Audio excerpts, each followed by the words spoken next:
ভাই কলম নিবেন? কলম তো ভাই লাগবে না, বাড়িতে তো কলমের অভাব নাই। প্লিজ ভাই একটা নেন। আচ্ছা, কত করে বিক্রি করতেছেন? একটা নিলে 10 টাকা, আর আপনি যদি 5টা নেন তাহলে 40 টাকা দিয়েন। আরে ভাই, 10 টাকা করে তো আমি দোকান থেকেই নিতে পারি, আপনার থেকে নিয়ে লাভ কি? নিলে খুব উপকার হতো ভাই। আচ্ছা, তাহলে 5টা 20 টাকা রাখেন। না ভাইয়া, সম্ভব না। তাহলে ভাই আপনার কলম আপনার কাছেই রাখেন।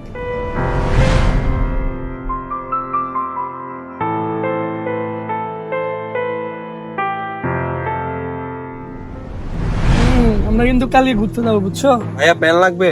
আচ্ছা দাঁড়াও 1 মিনিট, কি বললা ভাইয়া তুমি? ভাইয়া কলম লাগবে?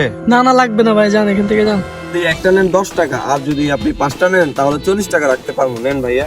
কেন ভাই মাথাটা গরম করতেছো? বললাম না একটা লাগবে না, যাও এখান থেকে। আমি প্রিমিয়াম কলম ইউজ করি, কই থেকে আসে যত সব। হ্যালো,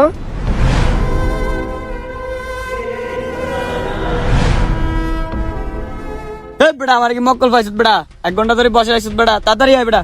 ভাই পেন লাগবে? না লাগবে না, যান মিয়া এখান থেকে। ভাই একটা 10 টাকা, 5টা 40 টাকা দিয়েন। হ্যাঁ রে মিয়া, আগের থেকে মাথা গরম, আমার মাথাটা গরম করতেছিস মিয়া। ভাই অনেক বিপদে আছি, যদি একটা কলম নিতেন অনেক উপকার হতো। এই বেটা, এই তোরা তো কথা কই কানে যায় না বেটা, যাই দে বেটা।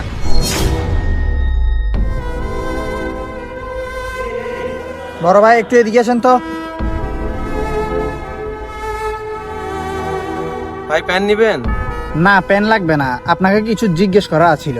জি বলেন। আচ্ছা, আপনাকে দেখে মনে হচ্ছে শিক্ষিত লোক। জি ভাই ঠিক বলছেন। আচ্ছা ভাই, আপনি কতটুকু পড়াশোনা করেছেন? Civil engineer. আপনি কলম বিক্রি করছেন, আপনি চাইলে তো ভালো জব করতে পারেন। ভাই করছি, মাসিক 45,000 টাকা স্যালারিও পাচ্ছি। 45,000 টাকা স্যালারি, তাহলে আপনি কলম বিক্রি করতেছেন কেন? আরে ভাই, কি হলো? কথা বলেন। আমার বাবা আমার পিছনে লাখ টাকা খরচ করছে, 1 টাকা করে আমাকে অনেক কষ্টে পড়ালেখা করাইছে। আমি এইটা দেখতে চাইছিলাম আমার বাবা আমাকে কত কষ্ট করে পড়ালেখা করাইছে। আচ্ছা, তাহলে আপনার বাবা কলম বিক্রি করতো? হ্যাঁ ভাই, আমি আমার বাবাকে বলতাম সব বাবা মাই তো পড়ালেখা করায়, আপনি কি এমন স্পেশাল কাজ করাইলেছেন। আমি এখন বুঝতে পারছি, মানুষের গালি খেয়ে ধাক্কা খেয়ে, রোদ নাই বৃষ্টি নাই শীত নাই, উনি কাজ বন্ধ করেন নাই, কিন্তু আমাকে পড়ালেখা করাইছে। কথা তো ভাই সত্য। আমি তো আজকে প্রথম বের হয়েছি, তাও কত মানুষের কাছে অবহেলিত, কিন্তু আমার বাবা আজকে 25 বছর ধরে এই কষ্ট করে আমাকে অনেক কষ্টে পড়ালেখা করাইছে। অনেকেই বলে আমাদের বাবা মা আমাদের জন্য কিচ্ছু না। আসলে ভাই, এখনকার সমাজে ছেলেপেলেরা এটাই বুঝতে চায় না যে আমাদের বাবা মা আমাদের জন্য কতটা কষ্ট করে। একমাত্র বাবা মারাই কষ্ট করে আর ওনারাই বুঝে। আপনি এ পর্যায়ে এসে এটা বুঝতে পারতেছেন ভাই, আপনি অনেক ভালো মনের মানুষ। আপনার মতো চিন্তা ভাবনার মানুষ যদি এ সমাজে সবাই থাকতো, তাহলে আজকে সন্তানের জন্য বাবা মাকে বৃদ্ধাশ্রমে থাকতে হতো না। ভাই, আপনাকে একবার আমি জড়িয়ে ধরতে চাই।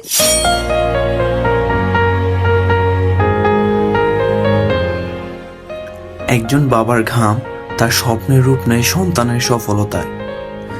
বাবা শুধু কলম বিক্রি করেননি, তিনি বিক্রি করেছেন নিজের সুখ আর লিখেছেন সন্তানের ভবিষ্যৎ। আজ ছেলে দেখলো একটি কলম বিক্রি করা কতটা কষ্টের, কিন্তু বাবা সেই কষ্টকে হাসি মুখে বয়ে নিয়েছেন প্রতিদিন। আজকের প্রজন্ম ভুলে যায় তাদের হাসির খুশির পেছনে বাবার চোখের ঘাম লুকানো থাকে। বাবা যত কষ্টই করেন না কেন, তার স্বপ্ন একটাই, সন্তান মানুষ হবে।